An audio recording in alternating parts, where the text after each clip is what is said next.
Aibtu Sainuddin, kesehariannya Direktorat Narkoba Polda Sulawesi Tenggara. Kemudian ada Pak Sutrisno.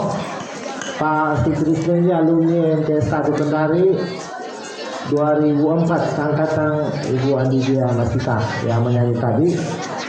Beliau ini adalah insya Allah dalam waktu dekat akan menyelesaikan Doktor Arsitek Universitas Hasanuddin. Kesehariannya dia entrepreneur, dia dunia konsultan, kemudian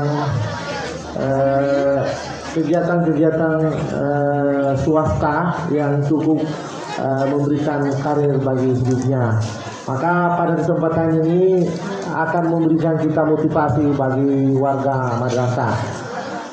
Baik, waktu kita untuk kegiatan ini adalah berakhir jam 9:20. Jadi ada kurang lebih sekitar 40 menit kita berdiskusi, memberikan sedikit motivasi bagi warga MTS 1 Kendari. Untuk lebih mengefisienkan waktu, kami persilakan dulu Ketua IKA Alumni MTSN 1 Kendari. Saya kira kami persilakan. Mungkin ada penyampaian. Sekarang sudah berlangsung kegiatan donor darah. Donor darah bagi warga madrasah MTS 1 Kendari dan yang Bapak Kepala Sekolah atas kesempatan yang diberikan.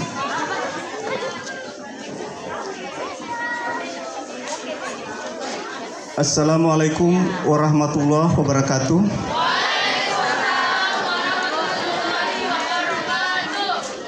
Alhamdulillah, puji syukur kita panjatkan kehadirat Allah Subhanahu wa taala karena atas limpahan rahmat dan kesehatan yang diberikan kepada kita semua.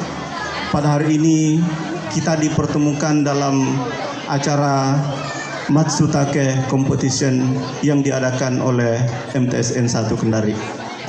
Sainuddin SH. Saya dari alumni MTSN 1 Kendari tahun 1994. Jadi mungkin adik-adik yang ada di sini mungkin ada di antaranya yang menjadi teman saya karena sudah cukup lama. Jadi waktu saya masih sekolah waktu itu kondisi MTSN 1 Kendari belum seperti sekarang ini. Sekarang ini sudah sangat luar biasa. Boleh dikata MTSN 1 Kendari ini adalah merupakan sekolah favorit. Jadi kalau pendaftarannya kan biasanya cepat. Nanti kalau tidak ada yang tidak lulus dari MTSN 1 Kendari, baru biasanya dia mendaftar di sekolah yang lain. Begitu istimewanya MTSN 1 Kendari. Kemudian mungkin yang perlu saya berikan informasi kepada adik-adik sekalian bahwa sekolah MTSN 1 Kendari ini sangat istimewa. Bukan hanya bagi kita semua, tapi itu juga mungkin bagi orang-orang yang ada di luar, yang lebih banyak main HP daripada mengikuti mata pelajaran. Sementara HP ini terus terang itu mengurangi tingkat kecerdasan kita. Jadi kalau adik-adik sekalian mungkin bisa diatur waktunya, di mana saatnya kita untuk bermedsos, di mana saatnya kita harus belajar, karena generasi seperti adik-adik sekalian ini adalah generasi yang kita harapkan akan menjadi pelanjut untuk kelangsungan kehidupan kita di masa yang akan datang. Kebetulan yang dihadirkan ini adalah alumni yang sudah lama tamat dari MTSN 1 Kendari, dan sekarang ini kami sudah masuk di dunia kerja, dan kebetulan saya di Direktorat Reserse Narkoba Polda Sultra. Sedikit mungkin saya menjelaskan bahwa Polri itu adalah salah satu instrumen negara yang berada langsung di bawah naungan Presiden. Kemudian kita mengikuti apa yang diarahkan oleh guru kita. Jangan kita terlalu banyak menghabiskan waktu kita untuk hal-hal yang tidak perlu, begitu. Nah, itu. Kemudian yang kedua,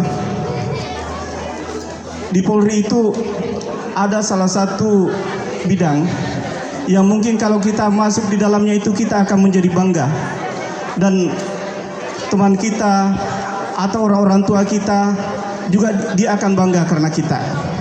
Demikianlah tadi paparan singkat oleh Ketua IKA MTS 1 Kendari memaparkan bagaimana pentingnya ilmu pengetahuan dalam menghadapi masa yang akan datang. Kemudian bagi peserta didik siapkan mental, ilmu pengetahuan, sekolah baik-baik kalau bertanya melanjutkan cita-cita menjadi kepolisian.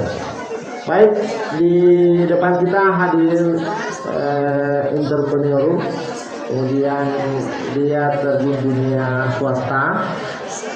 Beliau juga ini pengajar di Universitas Muhammadiyah bidang arsitek. Oleh karena itu mari kita sama-sama mendengarkan paparan, mungkin memberikan kita bagaimana kiat-kiat menjadi dunia entrepreneur, atau ada upaya lain minimal memberi semangat kepada para peserta didik MTS 1 Kendari dan bisa jadi semua warga madrasah. Baik, kami persilakan, waktu cukup mungkin 10 menit. Nanti kita itu baru dilanjutkan diskusi 15 menit. Kami persilakan. Izin saya berdiri, Pak. Bismillahirrahmanirrahim. Assalamualaikum warahmatullahi wabarakatuh.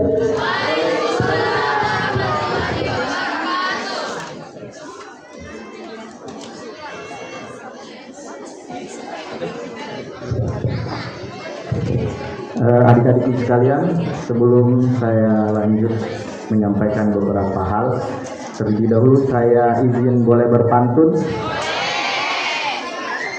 Ubur-ubur ikan lele, Sanaya satu, mantap le. Ya baik, perkenalkan nama saya Sutrisno, biasa dipanggil Utis. Jadi saya bergerak di bidang arsitektur. Kalau misalkan adik-adik punya Instagram, bisa mungkin dicolek-colek sedikit. Nama akunnya Arsitektur Urban Plus. Urban.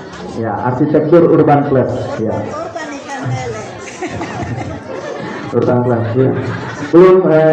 Sebelumnya saya ingin tanya, apakah di sini adik-adik ada yang statusnya yatim piatu atau anak yatim? Banyak ya? Saya juga. Berarti sama nasibnya seperti saya.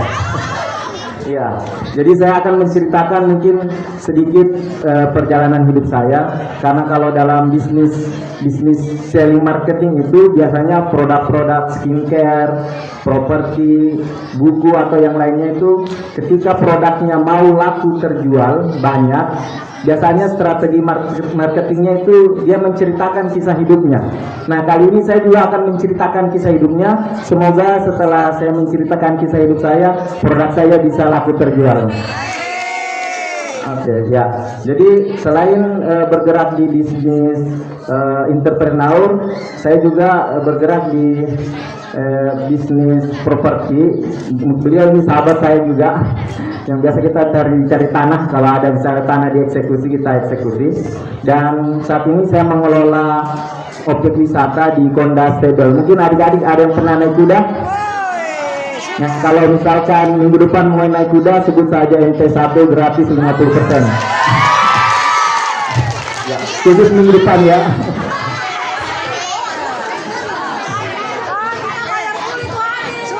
Oh, sudah aja Bu, nanti sebut nama aku saja Bu. Ya, ya selain berkuda ada juga wisata petik jambu kristal, mungkin agak masuk ke dalam. Ya baik, saya lanjut.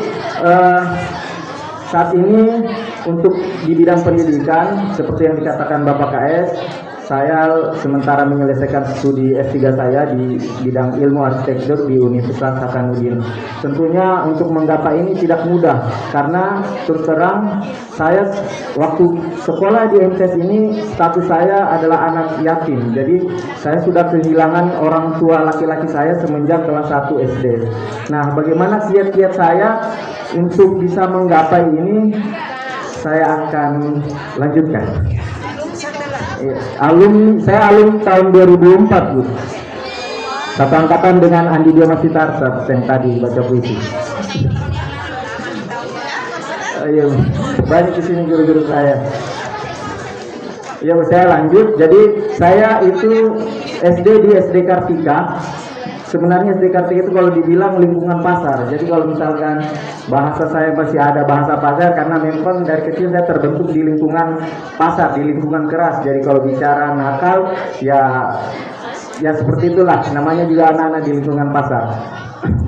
Nah, ketika saya masuk di SMP, mau masuk mendaftar SMP, saya berpikir karena saya sudah kehilangan orang tua laki-laki saya dan pendidikan agama pun saya belum mendapatkan terus terang, jadi saya bahasa lainnya otodidak mencari guru-guru ngaji dan sebagainya. Untuk itu saya memutuskan sekolah di MTS ini dengan harapan saya bisa belajar agama lebih dalam, Bapak Ibu.